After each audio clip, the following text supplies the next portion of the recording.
that the United States made sure that Iran knew after these strikes through back-channel communications that this was a contained strike against Iran's nuclear facilities, and there were no further strikes that were planned.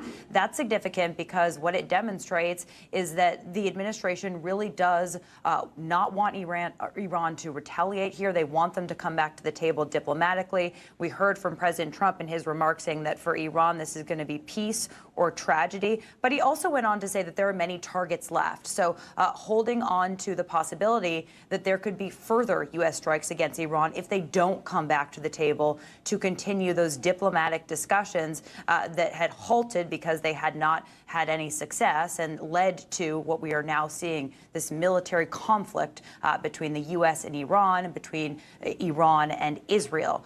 One thing I do want to note, Wolf, is that as we are speaking, there is a drawdown of U.S. diplomatic personnel at the U.S. diplomatic missions in Iraq, in Baghdad and in Erbil.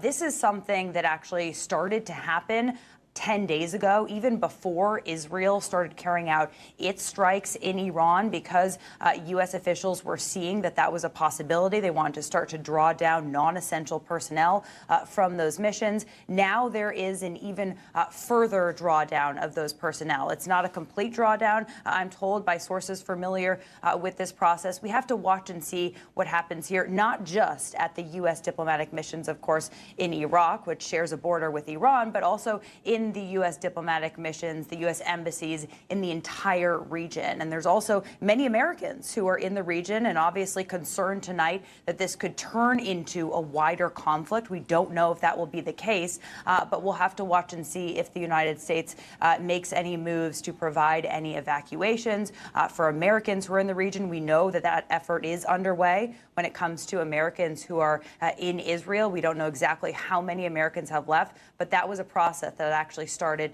today, according to the ambassador there, Mike Huckabee. And I thought it was significant, Kylie, and I'm anxious to get your thoughts, that in his speech, in his address to the nation, and as I said, indeed to the world, he was making it clear that the United States and Israel, the current government in Israel, the Trump administration, they are both on the same page. He was praising what Israel has been doing and promising to work closely together with Israel down the road. I thought that was significant. What was your reaction?